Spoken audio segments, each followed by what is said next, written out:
Okay, sounds perfect. Thank you. All right. So we have about 3 minutes. In 3 minutes, I'll start to do the formal action. Now, Somebody behind you. There's a small person behind you. and I love He's- that. He's Adorable being small recorded. person. An adorable small person. Yeah. I can't. We're missing Patty's picture. I What's that? don't, I don't leave that open anymore because I got fraud on it one time. Oh, okay. I just All right. cover that picture right up. That way, no Alrighty. picture of me. And I didn't do my hair today. Well, I just wanted to see if you had your Bam Bam costume on or not. This is what I Oh, did in front of mine. I have a Post-it note. Maybe she's naked. oh, Naked, Could Betty? be. I was actually going to ask how many people it got out of their pajamas today. I had to do an errand, so I came out of my jammies. There you go. There you go. but Well, I have, Andy, I have gotten dressed every day, but I don't usually get dressed before I get out of bed at noon or so. You know, so a 2 o'clock meeting is really fitting into my lifestyle. Are you a So, night owl? I'm I sorry. never was. Pete and I always went to bed early. I went to bed early even when I was in high school. And I know this because I went to my 50th reunion in the fall. And I remembered that Jim Farrington and I went to bed early. Didn't know the TV, Beg your pardon? didn't know the Not TV together. programs. We just Sounds just like couldn't something we should put in the communicate. church newsletter. Oh, look out. His wife says he still goes to bed early. I'm a But night me, owl. not anymore. No. Who said they were a night owl? I am. You Carol. are? I am too. Yeah. Yep. I still try to get up early so that I don't get out of the habit, because when this is all over, I'll get to be able to watch the kids again, and their Oh. parents just go to work too early. What time do they drop them off? Oh, I have to go there. Oh, what time do you go there? Oh, even worse. Oh, time do you go between there? 6:30 I and have the guy 7 you usually. wrote, Jim. Okay. Yeah, they do. I saw something online recently that said to all you grandparents who are missing your grandchildren, cheer up. When this is over, you can have them for a month. Yeah. They'll drop them off with their suitcase at the door. Drop them off and run. Yep. I'm so glad that mine are almost, grown. I've still got one in elementary school, but Yep. it's not as hard to take care of them when they're grown. Yeah. Hello, Jan. That's true. Hi, Jan. Hi, Hi, Jan. Jan. Where you were. I was hoping you were going to join us. Yeah, we couldn't get the picture up, but he figured it out. Yay. Good Well, job. let's see Keep everyone. learning first. Well, there's 13 of you. Oh, yeah, I'm not muted. I thought at one point I was, but not anymore.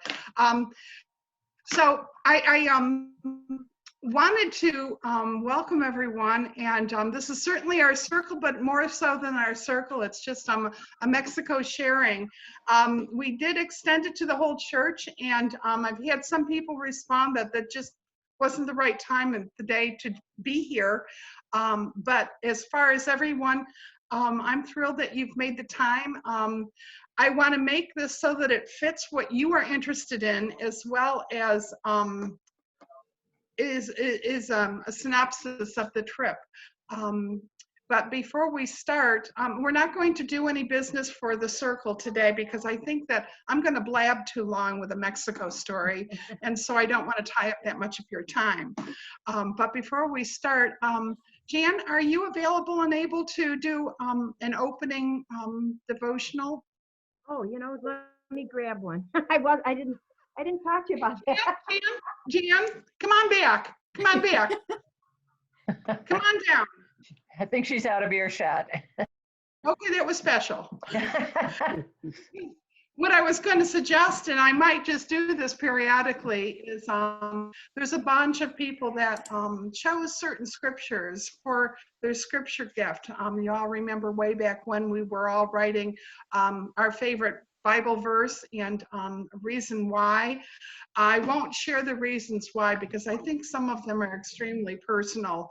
But what was powerful about it was the fact that some of the scriptures were duplicated with many people, and then there were others that were unique and just specific to one person. But it was a fun activity for us to go through and to really think about what is in the Bible that really moves us and talks to us personally. And I'll tell you where I got that idea. Okay, thank you. Stephen, you wrote me a note. And it was not a love note. Hey, we like those. But he says it was in love. But so I do Jan, have are something, you Fran. I do have something. excellent? I have- Welcome, Pam. Yes, Yeah, welcome I think everybody. McFarland's might be joining us. I have this little book called Blessings for the Evening, but this is good anytime. And this is the scripture. Faith is a confidence that what we hope for will actually happen. It gives us assurance about things we cannot see. Hebrews 11:1. Faith-filled eyes. May you choose to be grateful when you would rather be grumpy. May you choose to rejoice in God's goodness when you are tempted to rehearse man's badness. May you sing into your empty well, trusting that God will soon fill it. And may you live with the expectancy that any day now, the Lord will bring the breakthrough. Find peace today in the knowledge that more rests on God's shoulders than on yours. He's got you. Good night. I don't think I read that one before, did I? If I did, it just good. But Do I'll it tell again. you what, if we all have crazy things on our shoulders, can you just imagine how big those shoulders of God must be? Right, right. Amen. God bless this group. And thank you, Randy, for spearheading this. Well, we sort of do this together. Yeah, but I didn't have this, but I'm lucky I could pull that out. So what happens is sometimes I have a brainchild idea and I'll call Jan up and say, what about this? And other times she'll have a brainchild idea and say, what about this? And then if it's something that we really need to get organized with, we have to go to lunch and plan it. Yeah, but we didn't plan anything, did we? We went for a walk. Yeah, we At did. a social distance, but we didn't, plan. Yeah. This was on your shoulders, the bulk of this here today. Well, I don't know how you could talk about the Mexico trip though, so I understand that. Yeah, right. Well, let me jump right into it because it is a big presentation and I do want to make sure I cover some basic elements of it. And so let me share this. Okay, so tell me if you can see this. Yep. Yes. Yes. Yes. Yeah. So basically, Yes, what they you're now, are you seeing just this? Are you seeing my whole laptop, or are you just seeing the document? Just the document. Just the document. I think it's- Okay, because I wanted to make sure I knew what I was doing, because I'm certain I don't. It's really your laptop. We're not seeing, we're seeing WPC presentation to Zoom, all that. So I don't know what Oh. you do, but we're there. I'm seeing the Mexico mission Stuff trip. here, I just the message behind that is I've done Okay. some Zooms where the Zoom address and email stuff disappears on me. Okay. I can't take a risk of not having that with me for this program. So, in the Mexico mission trip and the maps right there, what that is it's showing where in Mexico I actually went. Now, a lot of us know where Cancun is at the south tip of Yucatan Peninsula. The Yucatan Peninsula here is, it sort of has a strange north-south to it. And so I wanted to let you know about that. And so here's what happened with our trip. Can you see the map? Yep. Yes. Okay. I won't check later on, but I thought at the start we need to ground ourselves. We flew into Yucatan, or to Cancun, and I actually had a problem in my flight arrangements. And this is sort of embarrassing. I thought we all had the same flight reservations. And so we're waiting for the connection in Atlanta. And I'm wondering why everybody's not anxious about getting to the gate. But I thought, well, okay, I'll follow their cue. And then I looked at my ticket and realized I didn't have the same ticket as everybody else. Uh-oh. My flight was leaving right as I was looking at my ticket. Whoa. Oh, And everybody else had a later flight. What that translated into is I certainly was able to get there on the following flight after theirs. I was not able to get my suitcase, but I always anticipate this, so I have a carry-on that I have a few changes of clothes. But what I did not have in my carry-on was the faith gift. All the scriptures from all of you. And that was my suitcase that came the next day into Cancun. But that particular day that we arrived in Cancun, we traveled 237 miles south to Bacalar, which is, you can find it at the bottom, the second red dot at the bottom of the map. And that was where we were going to stay for the first 5 days. Halfway through the trip, we stopped at Tulum, which is a big tourist site, but it also has a lot of restaurants, and we stopped and had dinner there. By the time we got to Bacalar, it was 10 o'clock at night, thanks to Randy and her suitcase not coming. And we had to pound on the gate door for them to let us in. oh dear. They were done for the night, and they weren't prepared for us to come and say we wanted to get in. But it all worked out, and the next morning, I was going to go with Pastor Ricardo, and the rest of the group was going to go up here where this red dot is, that is Limones. And there's a church in Limones that members of our presbytery used Limones as the first living water of the world site for Geneva Presbytery to put a water system in. Oh, nice. That site was hosting a conference that many other churches and communities across the Yucatan Peninsula were going to come to learn about living waters of the world and to find out what they needed to do to get it to their community. So the people I traveled with were going to help set up that conference while I was down in Chetumal. Randy, when you went from Cancun down to Chetumal and Bacalar, was that by car or by bus? We rented 2 cars. Okay. So we had 4 people that were capable of driving, but it tended that there were only 2 or 3 that actually did the driving. And I just want to show some other locations on the map, and we'll come back and talk about them later on. Tabi is right here in the middle, the black arrow that's pointing from the left. And that is a small jungle community that has approached living waters of the world, that they desperately want a water system in their community. And so after we left Bacalar, we drove up there on the next Sunday and visited with them and had meetings with them. And then we were only there about 2.5 hours. And then we crossed the state line here and went up to Valladolid, where there was a Rotary event that we did an installation dedication. And then we came back up to Cancun and flew out the next day. Are you aware of when you're crossing a state line, or is it like it is here? You're very aware. There's a checkpoint, there's security, and in fact, right now, you have to have legal justification or purposeful justification to cross state lines because of the COVID. Oh, okay. At that point, they checked and they looked inside. Sometimes they have pulled us out, had us get out of the vehicle, and they've checked our papers. This particular time on this visit, they just looked in, said, "Oh, round eyes with lots of money, come on in." So here is a group of people that I traveled with. Every single one of them, except Regina. Regina's the one with the blue dress. Every single other person is heavy travelers to Mexico. And of this group, there are two that have do a lot of mission work in Puerto Rico.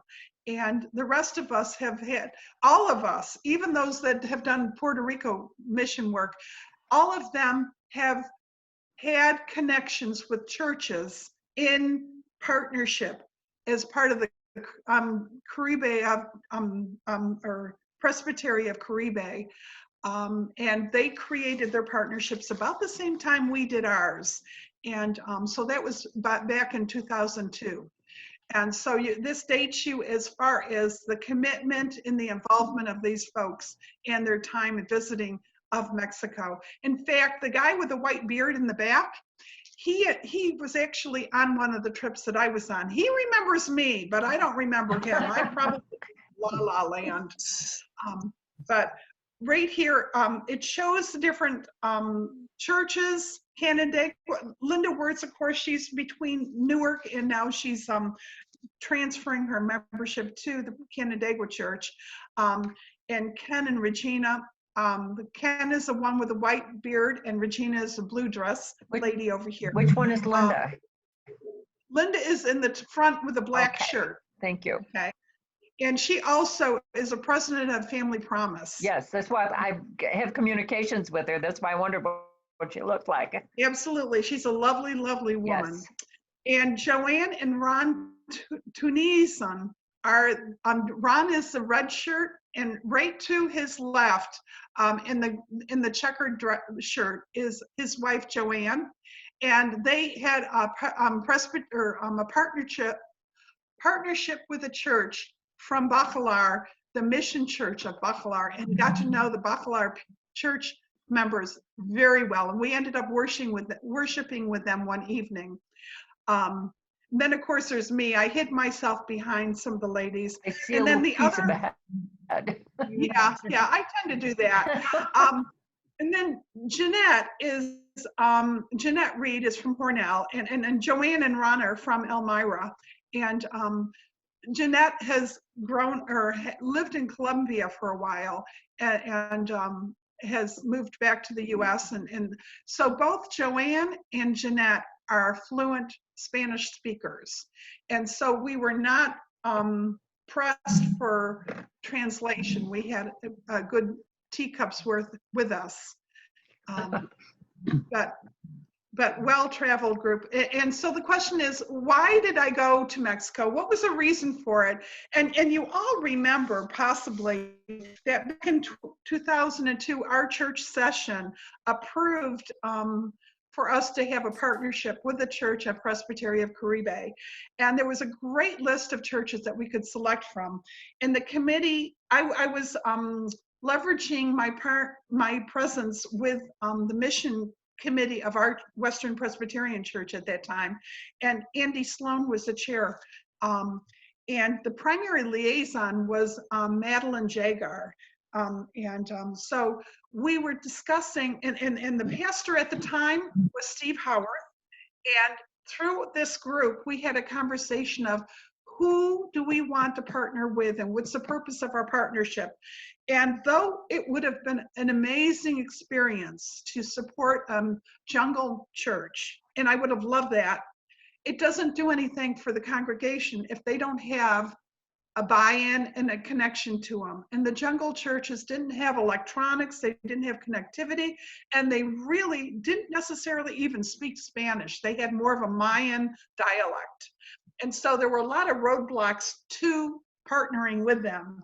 So we chose a city church, and Pastor Ricardo and his church seemed to be the right fit. And this picture, I think, is around 2005, and you see a lot of the kids in the gathering and such. And down below, you see a bunch of the women of the church singing. And a lot of these women are the same women that were part of the experience when I was traveling to Mexico. And I want to point out a few right off the bat. The person to the far left who's on the piano is Yvonne. That's Pastor Ricardo's youngest daughter. And the person in the orange dress is Maria. We're going to talk about her. The black dressed woman is Guadalupe, and I have a picture of her. Next to her is her sister, Marta.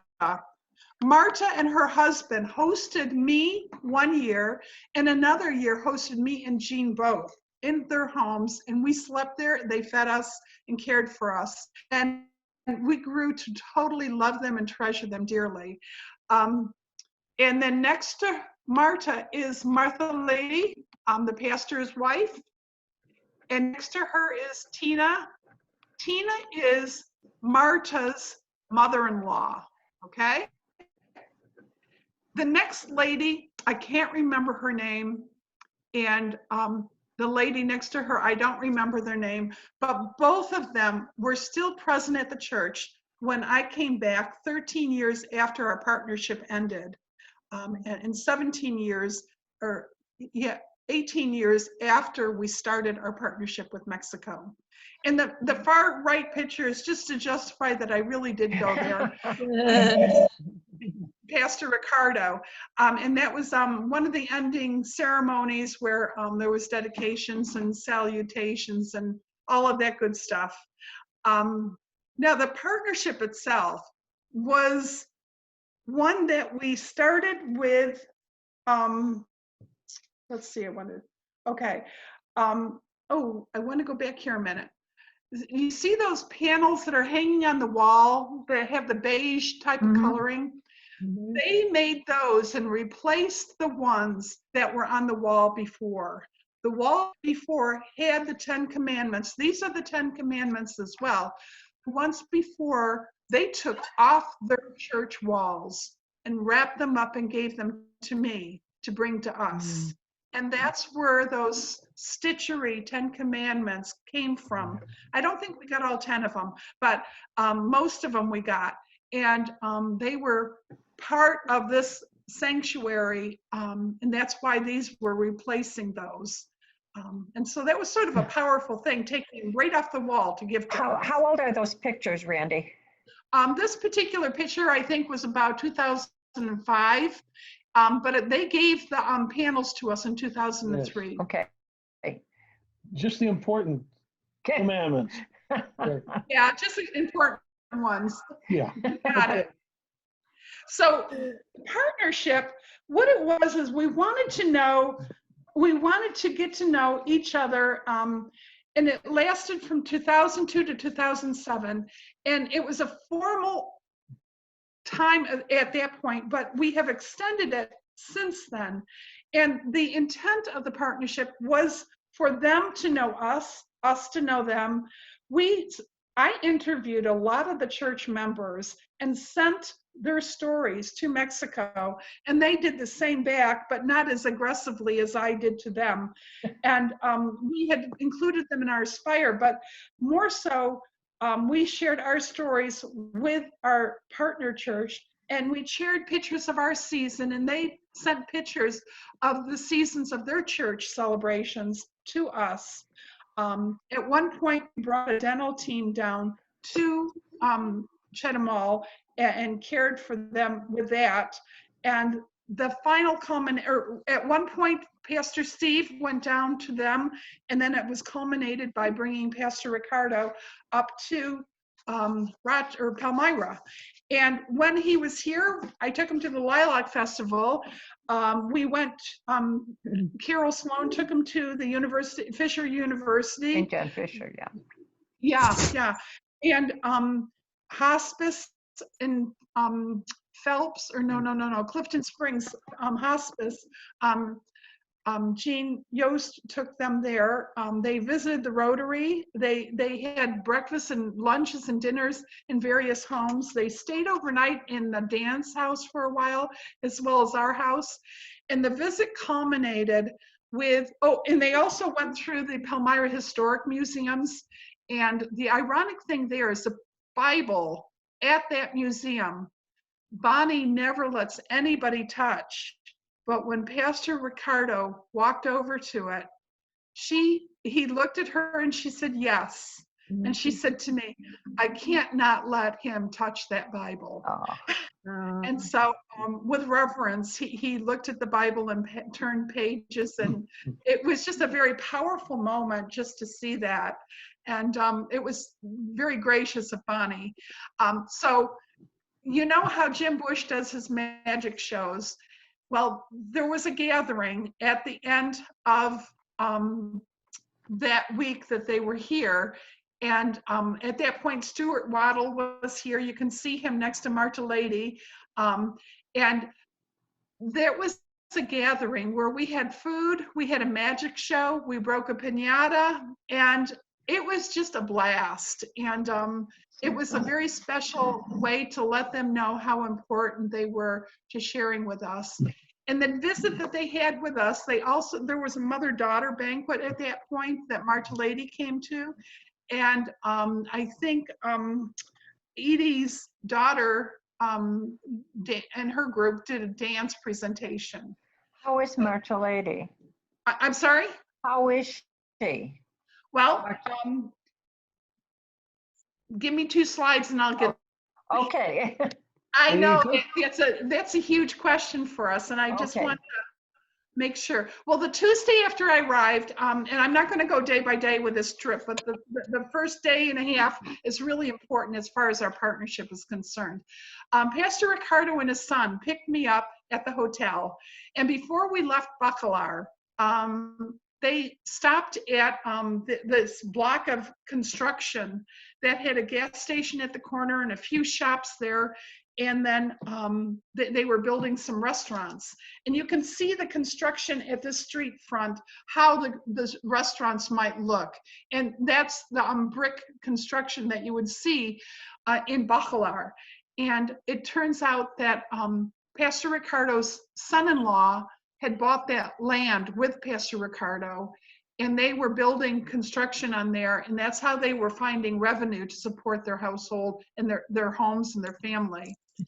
And after we left Bacalar, we came to Chetumal, and this wonderful lady, Delphi Yamel, she had me for breakfast with Pastor Ricardo, and we sat at a storefront to share that breakfast. And here's her daughter and her other family member. I'm not certain who the lady in white is, but the one with the red shirt is her daughter, Yvonne, and Yarmel is the one in the fuchsia, and Pastor Ricardo and myself. And that was how we started the visit, was with a welcoming breaking of bread. And that was pivotal with every single thing that we did, was with breaking of bread and food and meals. That was how everything happened. Pastor Ricardo owns a religious bookstore. This is a storefront of what it looks like, and there's Pastor Ricardo in front of it. And right to his left is the carport where they have a room for 1 car to fit in. And behind the store is their home. I regret that I did not take any pictures of that, but it's not in the best repair. When I had been there before, it was in better repair, but they just don't have the bandwidth to maintain it because of the demand of Marta Lady. When I came into the house, the first thing I saw was this view, not with Pastor Ricardo, but with Marta Lady on a hammock. And there were 2 places that I saw Marta Lady. She was either in the hammock or she was in her wheelchair. She does not walk anymore. The daughters try to get her to walk a little bit just to get some mobility and some motion. She does not remember things very well. Sometimes she recognizes her daughters, sometimes she doesn't. But she's such a gentle, kind soul. She doesn't grumble and complain. I have never, ever seen this woman complain. And she just she looks and she tries to be alert, but she's in la la land at the same time. So she is not doing well. She has asked to stay at home. It's put a lot of stress on the household. they have in-home service coming to help care for her. And the daughters rotate at night, one or the other of the two daughters, to care for her, so that she has someone, and Pastor Ricardo sleeps in the hammock for the other when she's in the bed. One interesting note, and I thought this was fascinating, and you know, we wear the Depends or anything when we have incontinence in the U.S. Marta Lady had a towel under the hammock. She peed, it went down to the towel, they washed the cement floor, and that's how they deal with it. And that's the way of it, you know. And so it was just matter of fact, this is what you do. And I thought that was an interesting piece of learning, and how they tolerate, how they work through the issues and rhythms of their life with the tools that they have. And actually, it was a very clean, easy way to do it.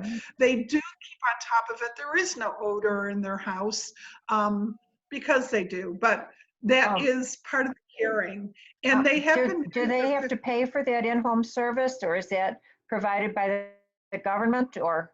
That's a really good question, and I wish I had an answer to that. Okay. I thought about it, but I didn't know how. I'm always nervous what questions to ask that might be intrusive. Yeah. And so I'll ask quiet little probing questions, but beyond that, if nothing is forthcoming. Yeah. And the other piece of this is Pastor Ricardo is not fluent in English. Right. In this picture with Marta Lady, she's got Yvonne, her youngest daughter, on the left, and Marta Lady, they pass her names down, Marta Lady on the right. And so these daughters are ever present in their home, and they rotate every other day. One person takes the lead and stays overnight and stays during the day and comes and goes with their work and comes back, and the children come in. And that's just the ebb and flow of their household. And it was the same way when I was visiting there 17, 16 years ago. I remember Marta Lady one time with all the children present in their house. She says, "This is my life. This is what we do." And care for the kids and pitch in and be part of the family. Now, Yvonne, the one on the left, she is now a professor at the local university for archaeology. However, it's a part-time job. And so the other job that she held is with music and music to the churches. But she ended up losing her position there. And she says, so it's hard to make ends meet. I says, how do you manage it? She says, I eat dinners with my family at my parents' house, and that's how we make things work. And so the family, just like you see with families in our, they just jump in and pitch in and be there for each other. Now, Marta Lady, the daughter, Marta Lady, she was a lawyer back when I was visiting, and now she is a civil judge, she's a judge in family court. And when I was visiting before, her husband was just picking up a job as chief of police in Cancun. And that changed the rhythm of their life significantly, because the chief of police gets death threats, and they had to have bodyguards. Yeah. And so they would have chauffeurs take them with armed guards wherever they had to go, so that they were protected from all the drug cartels. And so Dieter did not stay with that job very long. But so now that's why he and his father-in-law had bought this land and is doing the construction. That is the way that he's generating revenue for their household, along with Marta Lady being a judge. And that's how they're supporting their family. Both daughters have 3 children, and you can see in this lower picture the 3 children. They're all in their teens right now, with Joyce as the youngest and Marta Lady is the oldest. When I visited before, the little ones were sleeping on the hammock, that same green hammock in the center of the room. That was their crib that they would put the baby in. And the hammock would roll them and hold them. And now, so they're just so used to that being part of their life. And that's Joyce with her grandma. And Joyce and Yvonne are with Marta Lady and Pastor Steve. And that particular night, now keep in mind, I did not have a fancy outfit to go to El Divino Maestro. So Yvonne took me shopping, and we picked up some clothes for me to wear. And now I'm wearing this black and white striped skirt, and that is actually a dress, a strapless dress. And around my belly is what would go around the boobs. Covered it so nobody knew. You know, they just thought it was a long skirt for me. And so, and then a top that worked. So I felt as though I was able to, it sort of diffused that, and it wasn't too much of an expense. When I arrived at El Divino Maestro, this is the new pastor. And I think I have his name here. I know I do. Hold on one second. Okay. Isaiah is the pastor. Isaiah Ramirez. And Isaiah was very excited to meet me. And he says, "Oh, you are famous. I hear about you all the time." And so when they gathered, I says, "What is a special occasion?" He says, "This is a Bible study." And so at the start of the Bible study, there were a handful of people that came. And then slowly, as the songs were done, before the program started, that more and more people would come and gather. And so it became about 35 at the end. The children that you see in this top picture, if you go all the way to the far left, that is Fanny, and I stayed with her. And her daughter is sitting next to her, and she has a gray top on. Her name is Priscilla. Now, every time I would come down there, Priscilla would ask me, "What is your favorite scripture?" And I always didn't really know what to say, and so I said the 23rd Psalm, which is true. I love the 23rd Psalm, but that's only one of the scriptures I like. So every year, she would paint the 23rd Psalm on a pillow and give it to me, or a blank, or a table cover or something. And so at this gathering, I told them that I had gotten the gift, but the suitcase wasn't here yet. I said, but it was because of Priscilla. And by that point, Priscilla didn't realize that she was the one that was the impetus behind the faith gift that you guys worked on. And in the right-hand picture here, where I am sitting in front of a cake, Josue is the white shirt. And that one picture way back when, I'm going to go back here. Whoop, a few more. There we go. Okay. This black lady next to Marta, or the lady in the black dress in the white book, right next to Marta Lady, she is Martha and her husband is Josue. Okay. And what's significant about them is we stayed at their house. We got to know them so intimately and communicated. I would send letters to them and them to us. And it was so important to have that connection.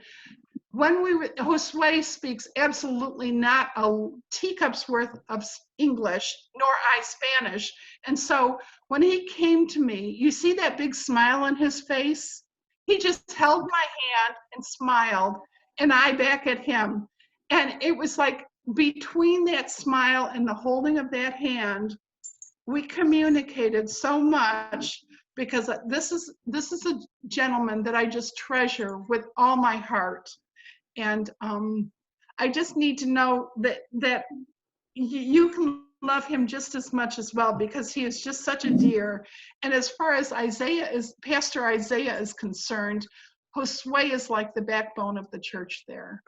And his mother, Tina, who was in the choir singing, she every morning would go and unlock the church and have a prayer service early at 7 o'clock in the morning. And that was the connection that they had with this church. It was just so important to them.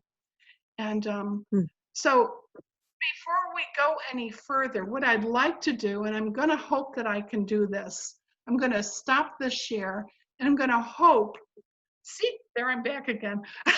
I'm going to try this other video, and if I'm lucky, I'll get it.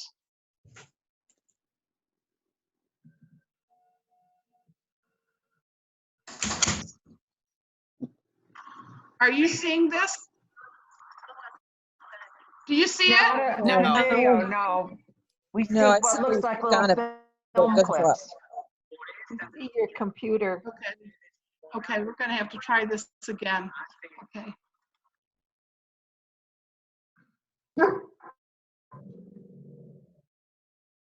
I heard Steve bark. Okay, let me try this again. You know, we tried this and it worked, and now, no, that's not it. Okay. When you're trying to show more than one, there's a way with PowerPoint that you can put videos into it, and that probably should have been the way that I had done this.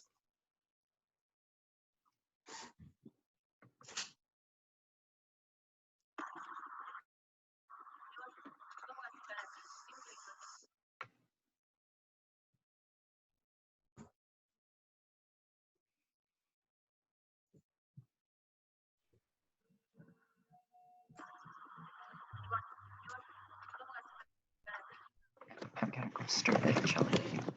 Hold that for a minute. Okay. I'm gonna try one more time, and if it doesn't work, I apologize. Do it one more time. Cross your fingers. If I have it open, Finally settled. You be dog. Come on. Oh, until you're. You could hear something, but you don't see anything.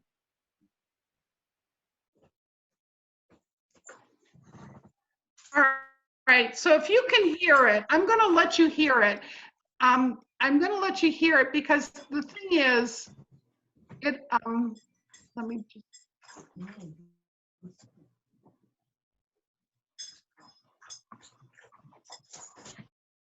Ah, no, I've gone. All right, you silly little thing.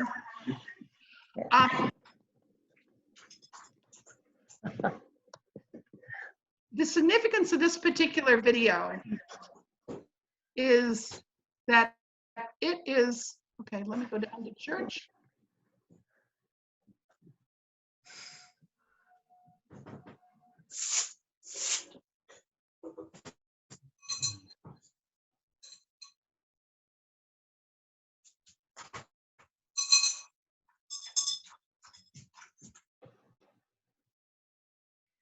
If you can hear it, we'll leave it at that. Can you hear it? Oh, no, we can see. There, we can see too. See it. That's the video now. It's just garbled, Randy. It's garbled. The sound is garbled, but we can see it You nicely. can see Yeah. it.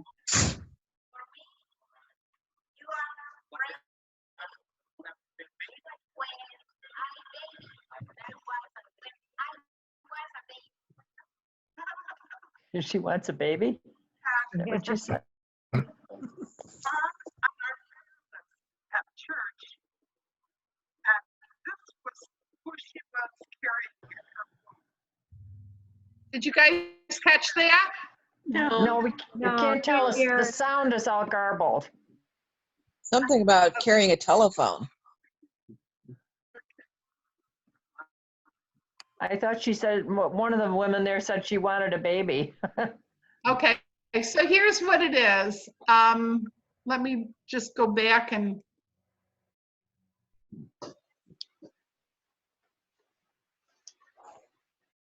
Okay, can you see me now?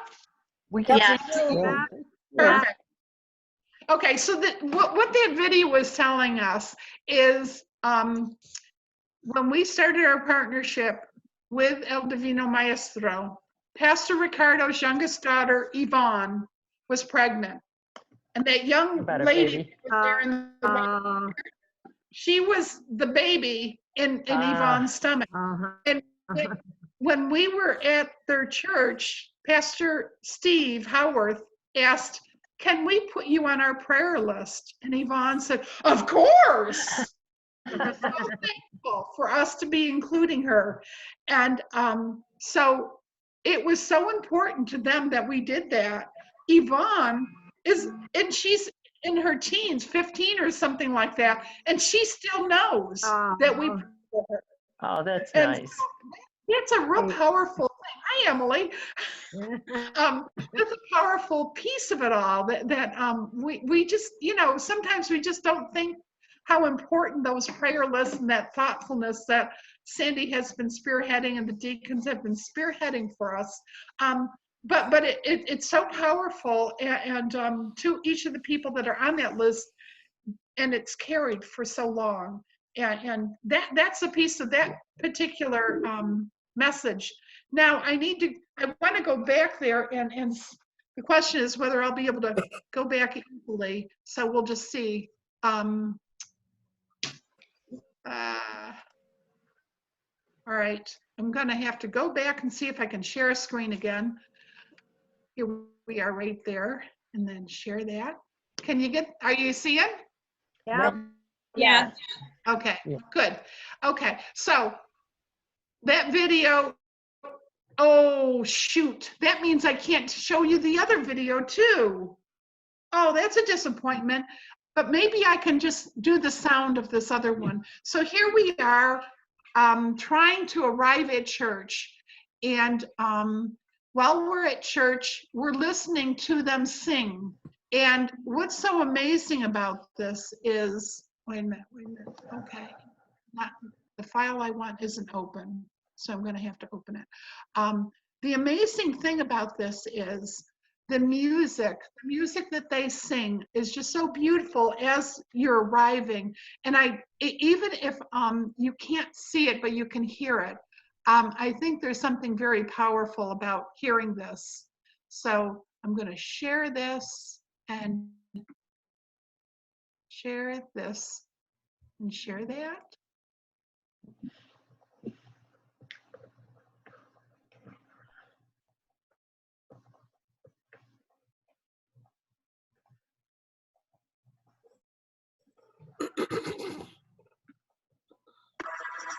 Can you hear that? So garbled. Yeah, we can hear it, but it's garbled. Right, yeah.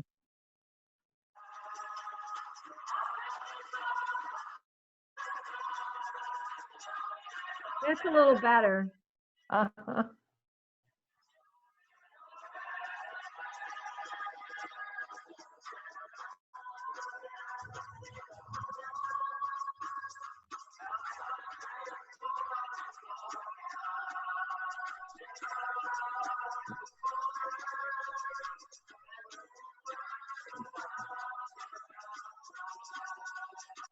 Okay, I don't, if you can't understand it, there's no sense wasting your time in it. Stop sharing. Okay, there. So basically, the beauty of that is listening to their music, and it's so powerful, beautiful, and listening to their songs are just gorgeous. And this is Josue and his new girlfriend Sylvia. And Josue and Marta's 3 children are often grown up and gone. This is Guadalupe and me. And Guadalupe still remembers the connection and still there. And now this picture here, this lady with the polka dot, Maria, way back when I would come to visit, she at that point was very shy. She's come out of her shyness now, but she would sit there and she'd be pregnant, And she would just watch everything and listen to everything. And she didn't necessarily smile that much. But now that she's got her children, she has just bloomed into this wonderful, dynamic woman. And I had a great visit with her. And in this other picture is Fanny and her daughter Priscilla. Priscilla's husband Juan and their child Vanessa. And the other little girl there is Fanny's granddaughter from her son. He's much and- taller. Yeah. Well, you know, it's the Mayan thing. The Mayan blood in some of the folks that we partnered with. I learned that if you are Mayan, you do not go have gray hair. If you are Mayan, you do not have facial hair, chest hair, or hair on your legs or any other place. And I thought that those were fascinating elements of the Mayan culture. And Pastor Ricardo has gray hair though. yes, and we talked about that, and he says, I'm not much Mayan, and he gave me nationality of what he is, and he's mostly Spanish and Portuguese and some other stuff.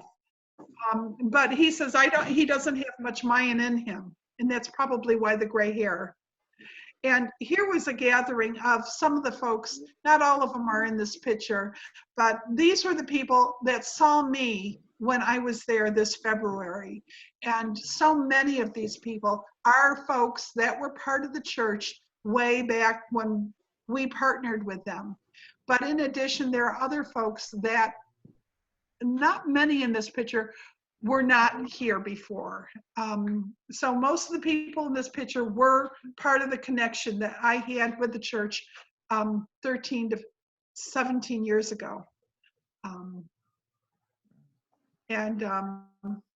They served a meal, and this is what the inside of the church is, and the chancel and the music set up. And you can see they don't have a keyboard. They might have one and they bring it in for the Sunday worship, but a lot of times it's a guitar that carries the tune. So we would spend some time at Pastor Ricardo's house. I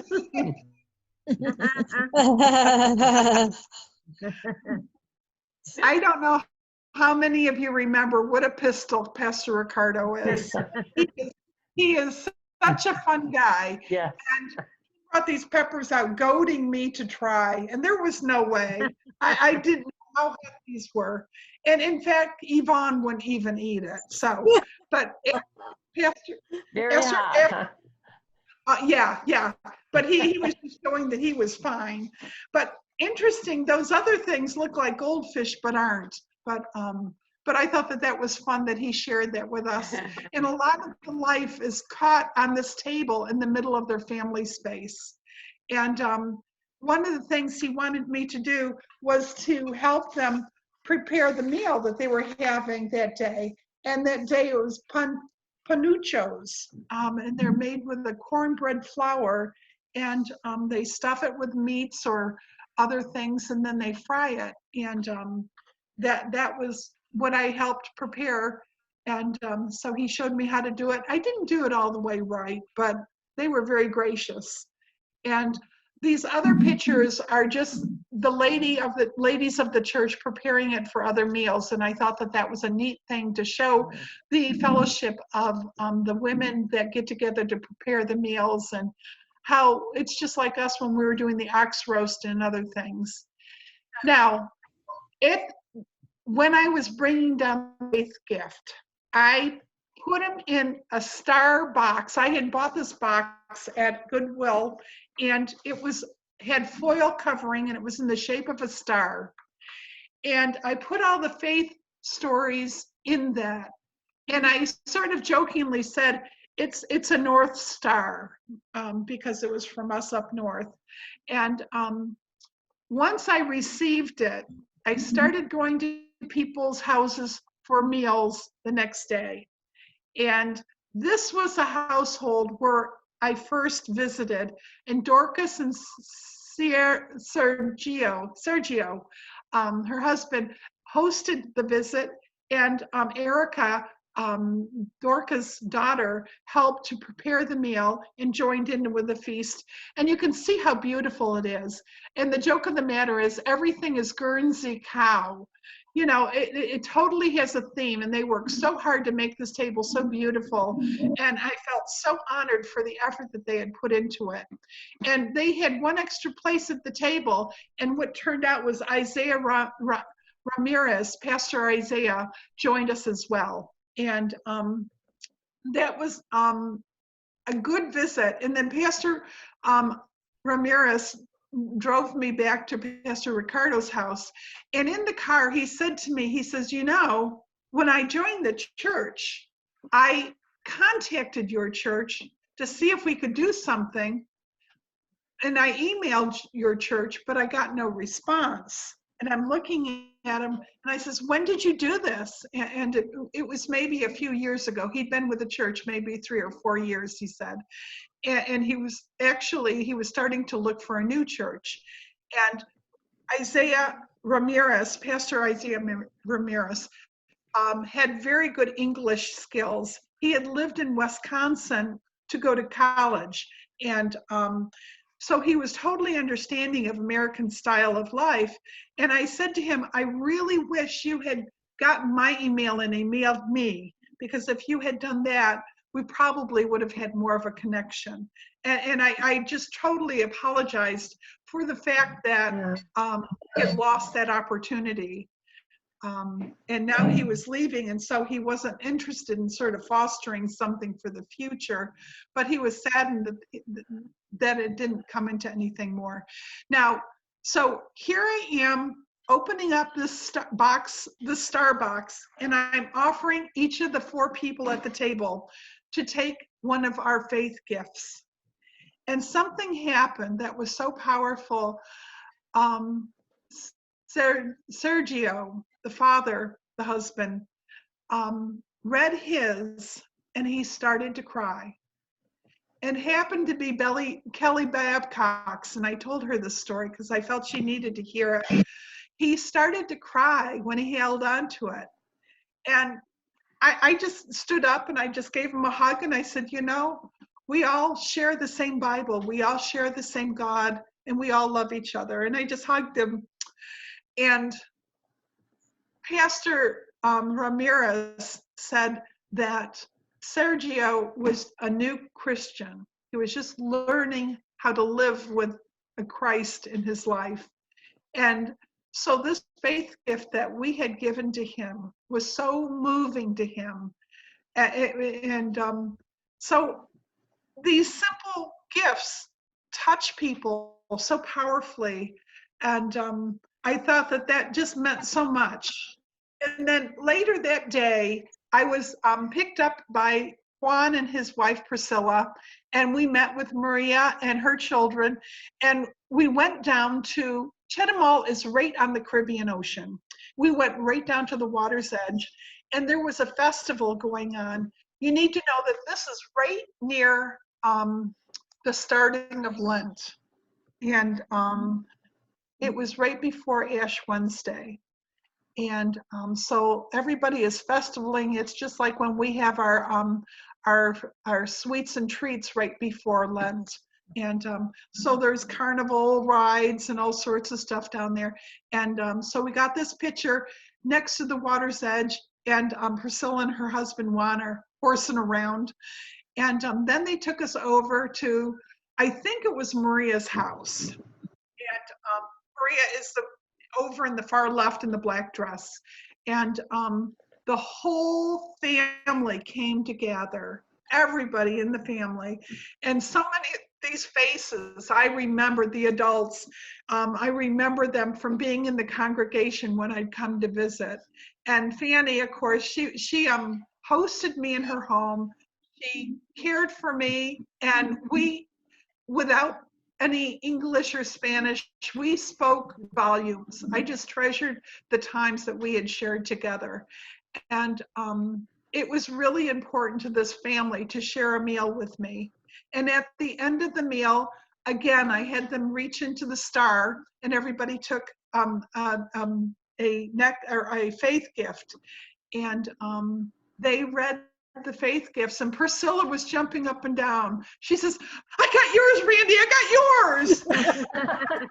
And it was just like, oh, I hope it wasn't the 23rd Psalm. I hope it was the other one. I didn't ask which one she got. But, Were they in Spanish or in English?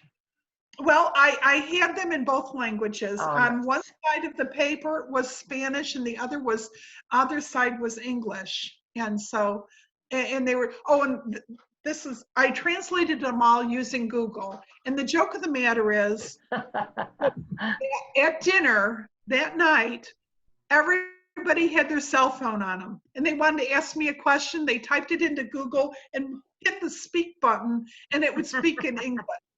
And Oh, how some funny. of the translations were not right. Yes. But it was so funny. It was so, we had such a good time. And as far as the Google translation, there was one of them that one person had chosen the 10 Commandments as theirs. And the interesting thing is, Google really had a lot of trouble with some of the translations, like having only one wife. Don't adultery. That was it. The Google messed that one up major. I had to work all the way around it to get it to work. And and I hope I did it right, because who knows what's going on there. And not knowing my Spanish anymore, I was just crossing my fingers with everything anyways. Excuse me, But Randy, do the kids ever translate for the adults? yes. Okay, so you did get, and the kids are pretty fluent in English? Some of the kids are, yes. Yeah, when they're the high schoolers, like you can see the Ula over here in the white shirt. She had pretty good English with her, and so that was a source for some communication, easier communication. But yeah, and so at the end of the evening, I asked them to give Josue the green star, because Josue was the person that I connected with the most. And I knew that he would take care to make sure everybody in the church got a faith gift. And so that was how I left it, because I had no way of reconnecting with everyone and personally handing them out. And I felt bad that I couldn't do that for our church. I felt as though I had dropped the ball there. But I have everybody's email address, and I'm going to email Josue, and hopefully Google will translate it so that it's accurate. And, I'll ask him if he was able to pass them out. And so, but I had not Wonderful done that you went, Randy. It's just wonderful that you went and were able to accomplish all this. Well, Pastor Ricardo and I had a conversation, and I think it was something about, why did you come, or something. And I just looked at him, I says, I couldn't not come. You guys are so important to me that I just needed to know how you are and how things are with you. So it was just really important to just see them. And I think I sort of teared up when I said it, because it just meant so much to me to have that moment with them and to know how they are. And there have been so many questions about Pastor Ricardo, and I wanted to get those questions answered. And I don't know if I will go back or when I would go back, if I did. But it was important to have this visit in my mind and in my heart, just to let them know that even though it's been so many years past, I still care about them. And the thing is, we can, as a church, we can continue to care for them. We can continue to include them in our prayers, and to know how they're doing in their lives. And I think it's valuable for us to know that they're doing okay, and that we think of them and they think of us, and that connection survives. And that's why I wanted you guys to see them and know who they are. the spirit and the interest and the energy and the pride in their homes and the pride in their accomplishments and just a camaraderie and how they find joy in each day is just a celebration of life. And I just love them dearly, as much as I love all of you. So, Mostly you just went for a visit? I'm sorry? Was mostly your trip just for a visit? Unfortunately, I travel. Oh, no, this is the right statement. I traveled with the Geneva Presbytery, and the scope of the Geneva Presbytery trip was threefold. It was to support Living Waters and the Rotary activity, as well as me being able to visit with the folks in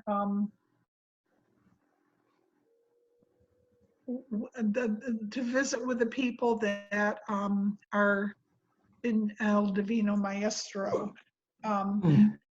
So I only stayed with El Divino Maestro and Pastor Ricardo for 2 nights at Pastor Ricardo's house. And then I returned back with the group so that I could help them support the setup of the Living Water Conference that they were doing. And both Linda and Ken from the United Church in Canandaigua had initiated this water project in Limones at the Limones Church. And it was a powerful accomplishment. Some of the other groups that have done Living Waters have had some struggles in footholding their program and getting it financially viable and being able to have it succeed. And the way the United Church in Canandaigua did with their folks really enabled it to be a success for that community. And what was more amazing than anything else is how they were conscious of cleanliness. Educate Jeanette, who had traveled down before, did all sorts of teaching with germs and how germs could not be seen, and microscope viewing of germs and how to wash your hand properly. And all of this stuff waterfalled to the COVID experience. They already were washing their hands. They already were cleaning the surfaces of their work tables. They already were sensitive to how germs transferred. And Limones had no COVID issues, or if they did, it was not counted.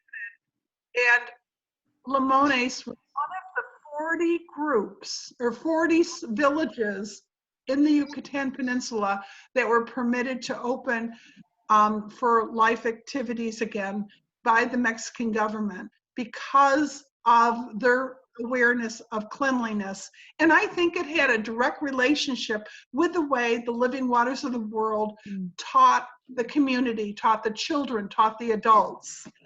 And so this building is the water purification plant. And this is what it looks like inside of it. And how on the left-hand side, there's a room that's closed off, and inside there is where the waters get filled. And this on the right-hand side is where the bottles get washed and cleaned before they get filled.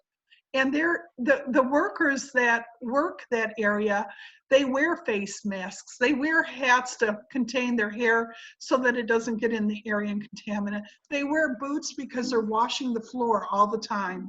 The awareness of dirt, awareness of cleanliness are mindful in everything that they do. And you can see in the picture in the center, in the top left of that, it says las manos, that's their hands. It's showing the germs and showing how to wash your hands.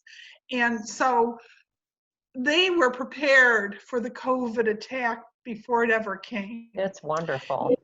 Yeah, absolutely. And so the teachings and the care that were given to this church and this community was powerful.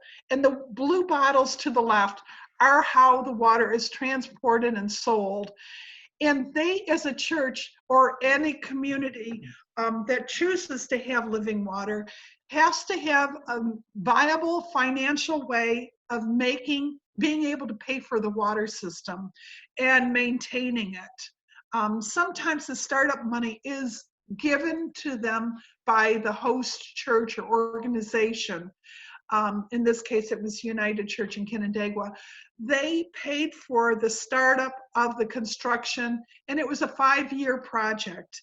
And what they found was, to be financially capable, they had to be able to transport their water to other communities. And they had trouble coming up with the money to buy a truck. So this was New York and the county seat of Jefferson County. It is situated approximately 25 miles south of. My Google box heard water. I don't have any information about that. So one of the things that Limones Church was having trouble with was the fact that they didn't have enough money to buy a truck. And so United Church got together and collected enough money so that they had that truck. Oh, nice. And so from this point on, they're able to carry forth. And so that project is concluded. But this event that they were supporting was other communities, and you see a lot of people attending it. And there's a huge number of people that attended this conference to learn about training for the systems and how financially viable they are. What are the legalities within the Yucatan Peninsula? And what are the criteria that Living Waters uses to justify whether they do business with you? And all of that was discussed here. And at the end, while they were doing that, at the end of this, one ironic thing is, at the very beginning of this activity, one of the pastors said, he was doing some scripture reading and doing something with the scriptures and how it was leveraging the faith. And he looked around and he saw people that didn't have a Bible. He says, why would you ever come to this gathering and not have your Bible with you? And it was a shame on you type of statement. And it was a very powerful statement of what the expectations were and what the role of the program is. However, let me say, the Living Waters of the World is not a faith-run program. It uses churches as a way to support local projects, but sometimes a project is a community, and if a church owns it and it doesn't accept it as a community project, then if you're Catholic or Episcopalian or any other faith, there's a thought that you don't have the option to use that water. So a lot of times it's a community project that might be overseen or cared for by a church, but it's a community project. And this particular workshop was, this particular gathering of about 150 people was to learn all of this about Living Waters of the World. But the role of the Geneva Presbytery in this was to help set up, to take down, to prepare the food. And here are all the ladies getting all of the dinners prepared. And we all just jumped right in and helped. And there you can see some more pictures of folks just pitching in and helping wherever they could. And I love this picture to the right of the fires. I think that that's a fascinating statement of how the food is prepared. But through all of this, they were so cognizant of cleanliness. And you don't think it's going to be that way, the way that they're preparing stuff.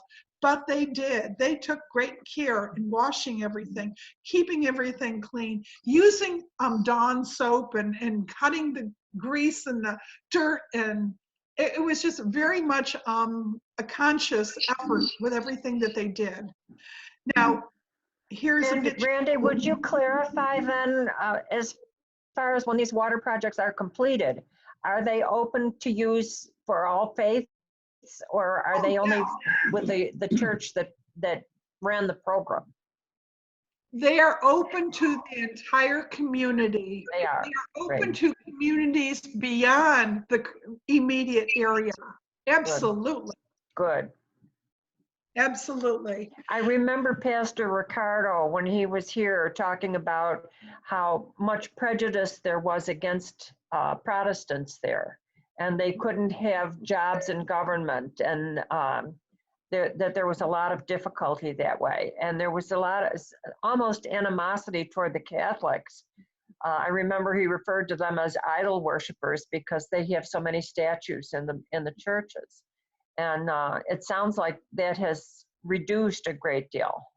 I can't speak to whether it's changed in any way, because almost 100% of my interfacing with the folks whenever I've been in Mexico have just been people that have attended the churches that I've been partnering with. See.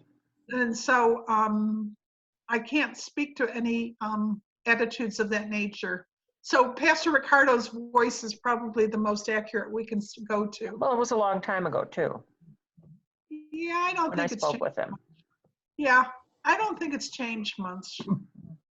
But this gives you a sense. This is one of the waves of the people that were eating and how we were serving, and so when we were done serving and the dishes were cleaned up, and it was either after the second meal or it was just a lull in time, we would find place to sit.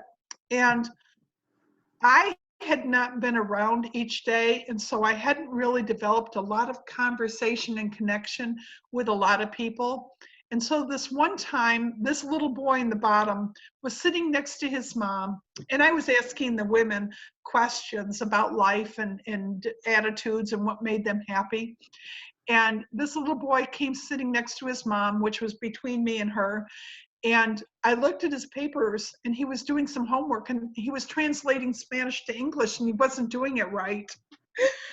And so Budinsky Randy looked down and said, "Can I show you something?"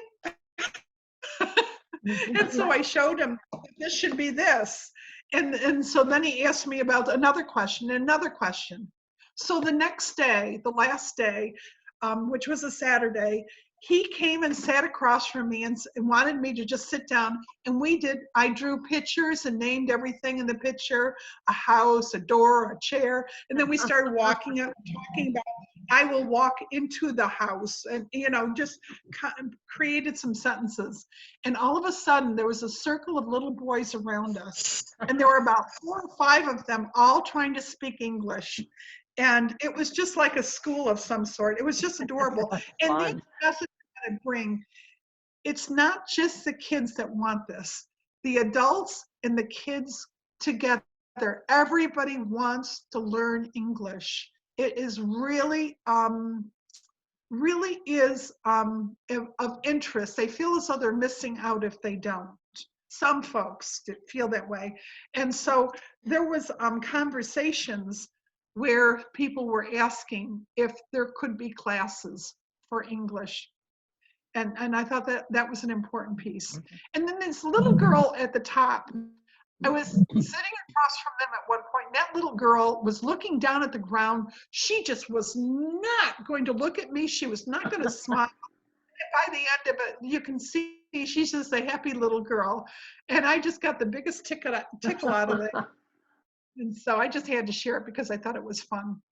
And then between the time that we left Limones till the time that we went to the next stop, we stopped at a jungle village called Tabi. And it was still in the state of Quintana Roo.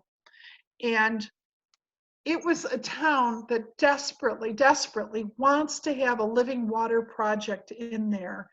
They have a water tower, but the water is not purified. they one of the roadblocks to getting the Living Water project is first they need a sponsor of somebody that will help financially. And the second is they have to prove that they financially can support a water purification plant. And I don't know at what point that is, but there was a possible church in Texas or organization in Texas that was looking at it, and Geneva, Presbytery of Geneva also was looking at it. But the concern is longevity of volunteers to support a 5-year project. And then before anyone could do anything, there has to be a financial proof of capability. So we left on Sunday, we went to Tbilisi, and we came to Valladolid, and there is where the Newark Rotary Project dedicated this water fountain. And if I might have my facts incorrect, but I might not, I'm not certain. But my understanding is the Mexican government will put water systems into a school that has more than 200 students. And this particular school did not have 200 students, and so it could not get a water system. Wow. And so the Newark Rotary is who financially supported this water system. And actually, they put in 2. They put in 1, and then the school asked the Rotary if they could help them with a second one. And my understanding is that one of these fountains is about $1,000. And so when we were there, the children gathered and there was a big ceremony, and you see the children, some of the children in their Mexican traditional dress, they did a dance, and then they all gathered in the courtyard, and they're all standing at attention, and then they're all behaving really well, and they're all fascinated with us crazy Americans. This was fun, and there are videos that go along with it. Then after we left Valladolid, we came up to Cancun, and we actually had 20 minutes at the shore.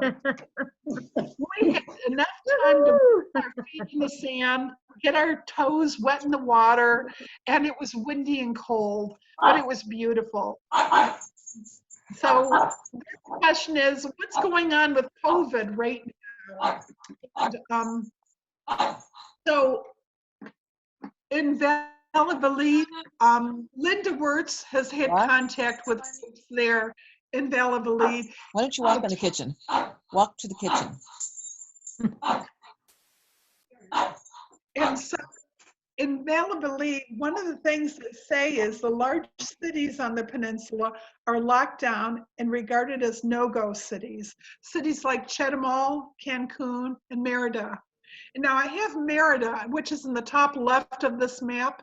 And the importance of that is, you see down there in Chetumal, when Pastor Ricardo or his family needs medical care, they go up to Merida, which is almost 230 miles away in another state to be able to get sufficient medical care. And I think, and I've heard that so many times, and so imagine that area right now has a lockdown because of the COVID, and so people that have medical requirements, they might not even be able to get across the state line to the Yucatan state from Quintana Roo or Campeche. So, and then Valladolid, be able to come into the village of Valladolid, which is right here. They have sentries at all the roads, and you have to pass a temperature test and such to be able to be permitted into the city. So they're regarding the COVID and handling it very seriously. But like I said, down here at Limones, I have a green dot because they were one of the 40 communities that were opened because of not having any infection or virus. Wow. But so that basically, oh, the rest is just my notes to remember I can tell you everything. So I'm going to stop sharing this to come back to you. There we go. I'm back at it. So I you with all sorts of information. I hope that you've gotten a good sense as to what the trip was all about, how our Mexican friends are, how Marta Lady is, and I think it's appropriate for us to keep them on our prayer list and just to carry them in our hearts and know that we might not all know them personally, but they're struggling to get through each day the same as each of us. That's right. Yep. We're all one family. Yeah, absolutely, absolutely. But I just thank you all for having a moment to listen to all my propaganda. That was so interesting, Randy. It was. Thank you It so was. much. Thank you, Randy. Thank you, Randy. Thank you. It's Thank totally you for my your pleasure. presentation. Huh? I said, thank you for the presentation. Absolutely, absolutely. Very well done. Thank Well, you. Newark Rotary completed that school water project. I'm sorry? Has Newark Rotary completed the water project in that school? Yes, yes. Ah, That's good. wonderful. However, they're always looking for Rotary organizations that are willing to support another one. There's many schools that need the water systems, and the Rotary organization in Valladolid has a very good network of seeing where the needs are and implementing the installation of the water systems. And so they welcome anybody that's willing to help and to spearhead one of the communities or schools. One of the big problems with that is all of the Rotaries and all of, well, Family Promise, all of the charitable organizations have been unable to do their normal fundraising activities. So they're all hit very hard by the whole COVID thing. Absolutely. In terms of what they're able to do charitably, because they just can't do the fundraisers. Yep. That's true. And there's so many right at home that are struggling so much. That's right. Now, this is one thing that Linda Wirtz was telling me. I called her the other day just to get some final clarifications on things. And one of the things she was talking about in regards to the COVID was she's saying, US, if you're unemployed, most of us, if we get laid off, we get unemployment. There is no unemployment in Mexico. Right. Food distribution, we already have a really robust food pantry and food cupboard system within a lot of our communities. Maybe they're not fully utilized all the time, but they're there. And in other places they're heavily used. There is no organized food distribution in Mexico that Linda and the folks that she's spoken with have said. There might be people that'll hand it to somebody else, but there's not an organization that does this. And then the other piece of it that suggests that the Mexican communities might be struggling is something as far as Zoom or an electronic Wi-Fi that's widely available. It's just not the case in all of Mexico.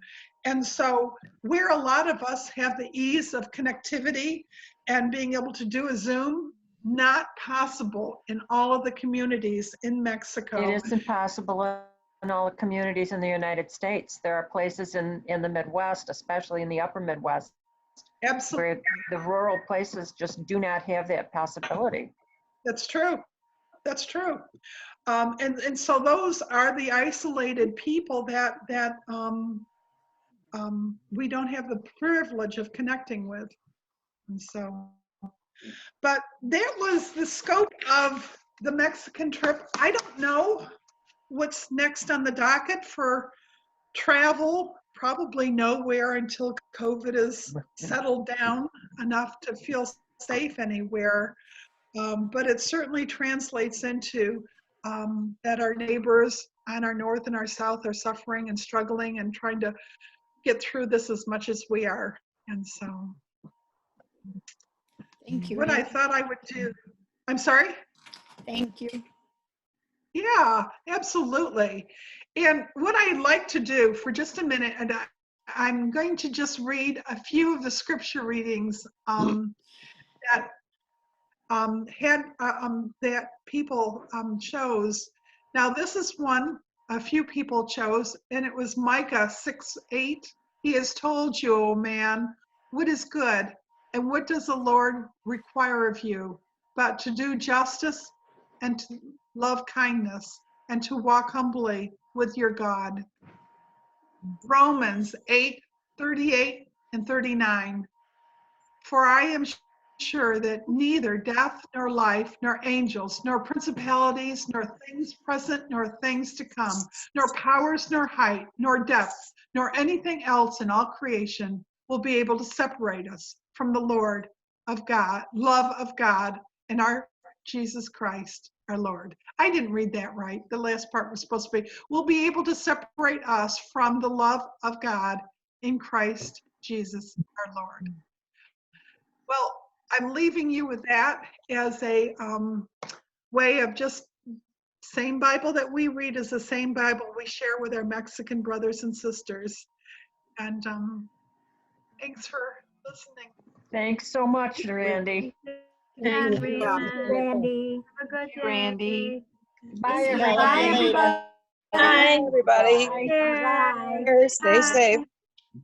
Bye-bye. Bye. Bye. Stay healthy.